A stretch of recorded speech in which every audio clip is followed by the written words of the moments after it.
வணக்கம். இன்றைய பிரதான செய்திகள். விரிவான செய்திகளுக்கு செல்லும் முன்னர் முதலில் தலைப்புச் செய்திகள்.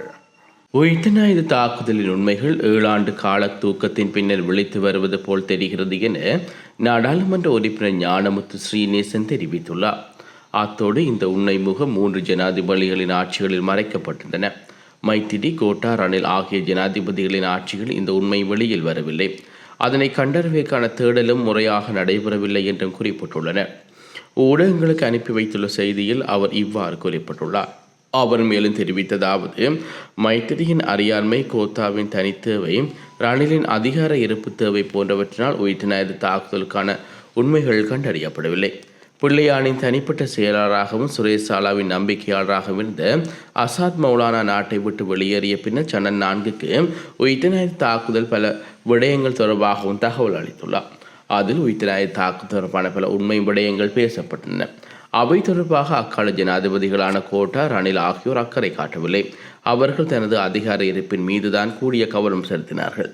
ஆனால் ஜனாதிபதி அன்றகுமார் திசாநாயக்காவின் வருகையின் பின்னர் உயிர்த்தநாயுத தாக்குதல் சூத்திரதாரிகளினுடைய விடயங்கள், ஆண்டகை மல்கம் ரஞ்சித் மற்றும் பாதிக்கப்பட்ட உறவுகளின் நம்பிக்கை கொள்ளத்தக்க விதத்தில் விசாரணைகள் சென்று கொண்டிருக்கிறது என்று தெரிவித்துள்ளார். உள்ளூராட்சி சபை தேர்தல் பிரச்சாரங்களின் போது தேசிய மக்கள் சக்தியின் அரசியல்வாதிகள் தமிழீழ விடுதலை புலிகள் அமைப்பின் கருப்பொருட்களை கொண்ட பாடல்களை பயன்படுத்திய போதும் பகிர்ந்து கொண்ட போதும் ஏன் அவர்கள் பயங்கரவாத தடை சட்டத்தின் கீழ் கைது செய்யப்படவில்லை என்பதை அரசு விளக்க வேண்டும் என்று ஸ்ரீலங்கா பொதுஜன பெரமுனவின் தேசிய அமைப்பாளர் நாடாளுமன்ற உறுப்பினரான நாமல் ராயபக்ச வலியுறுத்தியுள்ளார். யாழ்ப்பாணம் ஒருமுறை பகுதியில் கிளிநொச்சியைச் சேர்ந்த இளம் பாடகர் ஒருவர் விடுதலை புலிகள் அமைப்புடன் தொடர்புடைய பாடலை பாடியதாக கூறப்படும் குற்றச்சாட்டில் பயங்கரவாத தடை சட்டத்தின் கீழ் கைது செய்யப்பட்டுள்ளமை குறித்து தனது உத்தியோகபூர்வ எக்ஸ் தளத்தில் வெளியிட்டுள்ள பதிவிலேயே நாமல் இவ்வாறு குறிப்பிட்டுள்ளார். அவர் தனது பதிவில் மேலும் தெரிவித்ததாவது, அரசின் இத்தகைய இரட்டை நிலைப்பாடும் பயங்கரவாத தடுப்புச் சட்டத்தின் கீழான இந்த நாடளாவிய ரீதியான கைதும் கவலை அளிக்கிறது. பாடல் ஒன்றில் விடுதலை புலிகள் அமைப்பு தொடர்பான விடயங்களை பயன்படுத்தியதாக கூறப்படும் குற்றச்சாட்டின் பேரில் கிளிநொச்சியைச் சேர்ந்த இளம் பாடகர் ஒருவர் கைது செய்யப்பட்டு விளக்கமறையில் வைக்கப்பட்டுள்ளதாக செய்திகள் வெளியாகியுள்ளது.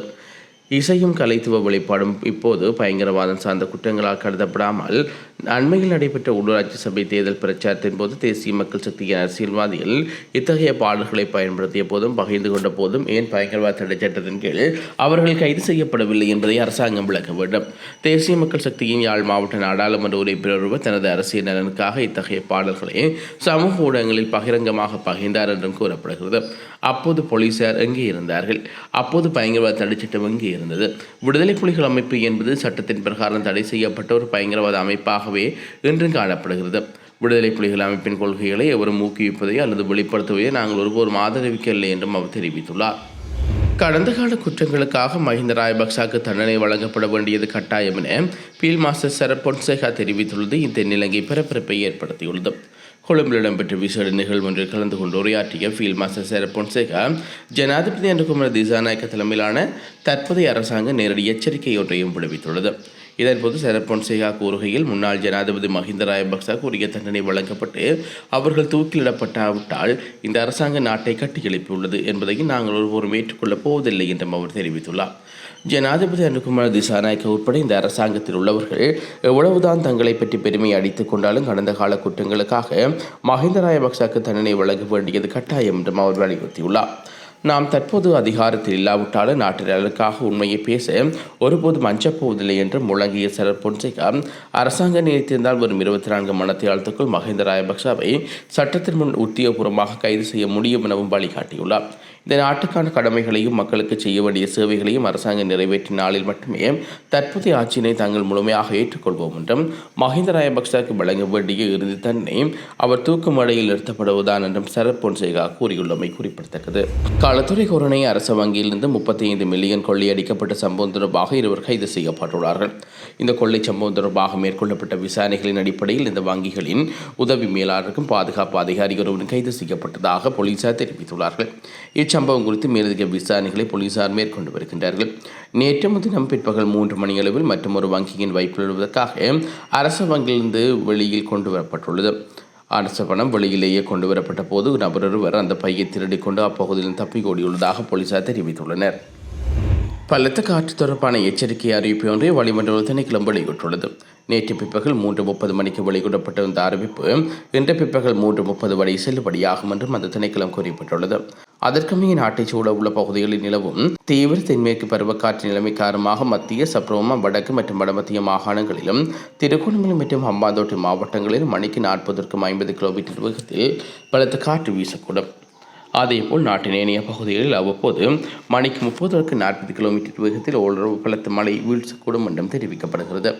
இதேவேளை மேல் சப்ரகமுவா மற்றும் வடமேல் மாகாணங்களின் காலி, மாத்தறை, கண்டி மற்றும் நுவரெலியா மாவட்டங்களிலும் இன்று இடியுடன் கூடிய மழை பெய்யும் என்றும் எதிர்வு கூறப்பட்டுள்ளது.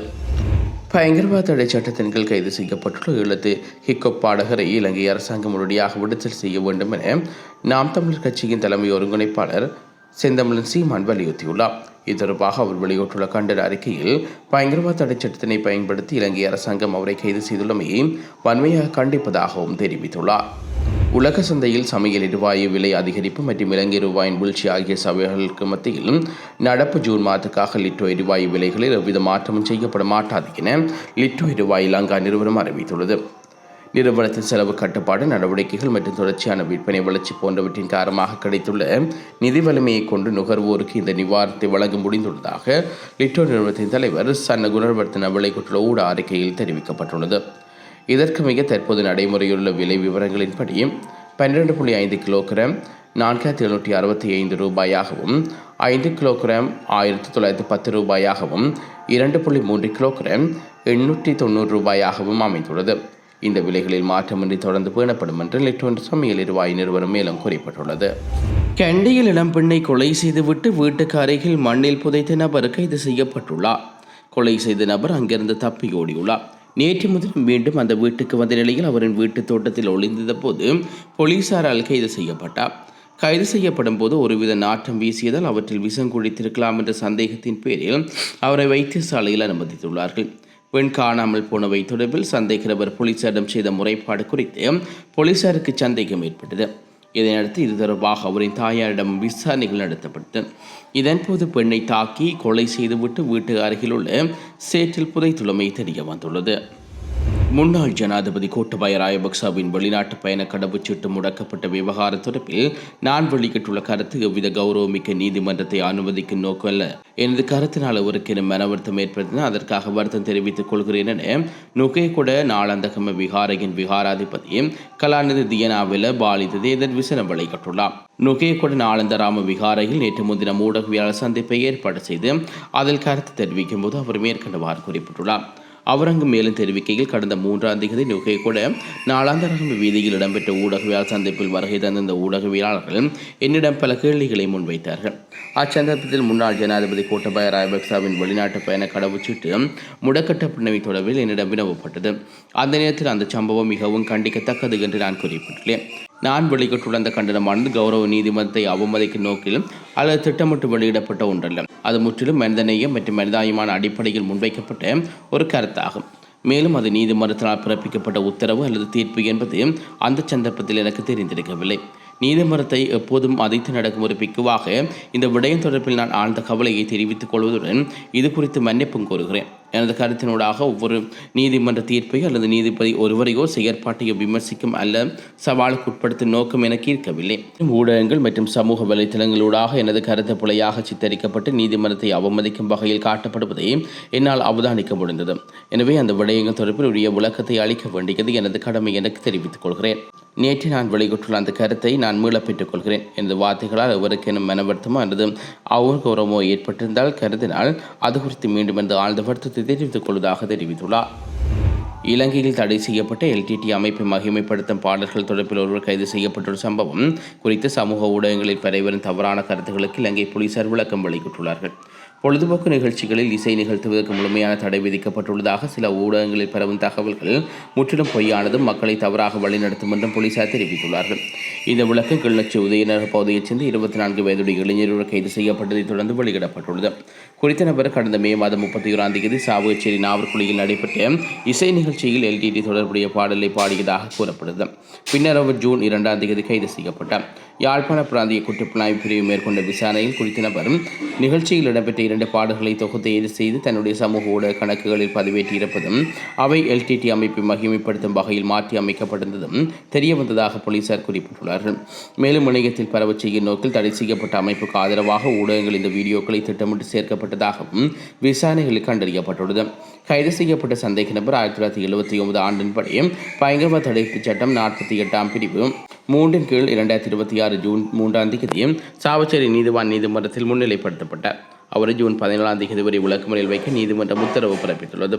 பொதுமக்கள் அரசியலமைப்புக்கு நாட்டின் சட்டங்களுக்கு அமைவாக செயற்பட வேண்டும் என்று சமூக ஊடகங்களில் பெறும் தவறான தகவல்களால் ஏமாற வேண்டாம் என்று இலங்கை போலீசார் மீண்டும் வலியுறுத்தியுள்ளார்கள். அரிதான அல்பினியா வகை எருமை மாட்டு ஒன்றுக்கு அமெரிக்க ஜனாதிபதி டொனால்ட் ட்ரம்பின் பெயர் சூட்டப்பட்ட விவகாரம் சர்ச்சையை ஏற்படுத்திய அடுத்து பங்களாதேஷ் தேசிய மிருகச் காட்சிச்சாலையில் அந்த பெயர் பலகை அகற்றப்பட்டுள்ளது. இச்சம்பவம் தொடர்பும் கடந்த வார இறுதியில் அந்த மிருக காட்சிச்சாலையில் கண்காணிப்பாளர் பணி நீக்கம் செய்யப்பட்டதாக இந்திய ஊடகங்கள் செய்தி வெளியிட்டுள்ளது. எனினும் அவரது பணி நீக்கத்துக்கான உத்தியோகபூர்வ காரணத்தை அதிகாரிகள் இதுவரை வெளிப்படுத்தவில்லை. அமெரிக்க ஜனாதிபதி டொனால்ட் ட்ரம்பின் தலைமுடியை ஒத்த தனித்துவமான பொன்னிற முடியை கொண்டிருப்பதால் இந்த எருமை மாட்டுக்கு டொனால்ட் ட்ரம்ப் என்ற பெயர் சூட்டப்பட்டது. இது இந்த ஆண்டின் தொடக்கத்தில் சமூக வலைத்தளங்களில் வைரலாக பெரும் பரபரப்பை ஏற்படுத்தியது. கூர்ப்பாணி வழிபாட்டுக்கு விற்பனை செய்யப்பட்டிருந்தது. எனினும் அதன் தோற்றம் காரணமாக பண்ணைக்கு வருகை தந்த பெருமளவிலான மக்கள் தூர பிரதேசங்களிலிருந்தும் அதனை பார்வையிட தொடங்கினார்கள். இதனைத் தொடர்ந்து மக்கள் கூட்டம் அதிகரிப்பு ஏற்பட்ட பாதுகாப்பு மற்றும் கூட்ட நெரிசல் மேலாண்மை பிரச்சினைகளை கருத்தில் கொண்டு இந்த எருமை மாடு குர்பானி கொடுப்பதிலிருந்து தடுத்து நிறுத்தப்பட்டு டக்காவில் உள்ள தேசிய மிருகக்காட்சி சாலைக்கு மாற்றுவதற்கு நடவடிக்கை எடுக்கப்பட்டது. அமெரிக்க ஜனாதிபதி டொனால்ட் ட்ரம்பின் தலைமுடியை போன்று இதன் தலைமுடி அமைப்பை காணப்பட்டதால் இதற்கு அந்த பெயர் சூட்டப்பட்டதாக எருமையின் உரிமையாளர் தெரிவித்துள்ளார். இந்த எருமை மாட்டை பாதுகாப்பதற்காக அரசாங்கத்தின் முடிவும் அதனை மிருகக்காட்சி சாலைக்கு மாற்றியதும் பரவலான கவலத்தை பெற்றிருந்த போதிலும் ஒரு அரசியல் தலைவரின் பெயரை விலங்குக்கு சூட்டியமை சமூகத்தில் பெரும் விவாதத்தை ஏற்படுத்திய நிலையில் தற்போது அந்த பெயர் பலகை அகற்றப்பட்டுள்ளது.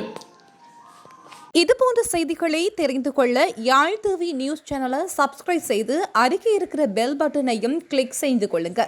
மேலும் இதுபோன்ற செய்திகளை உடனுக்குடன் தெரிந்து கொள்ள யாழ்டிவி.com எனும் இணையதளத்தின் வாயிலாக எங்களோடு இணைந்து கொள்ளுங்கள்.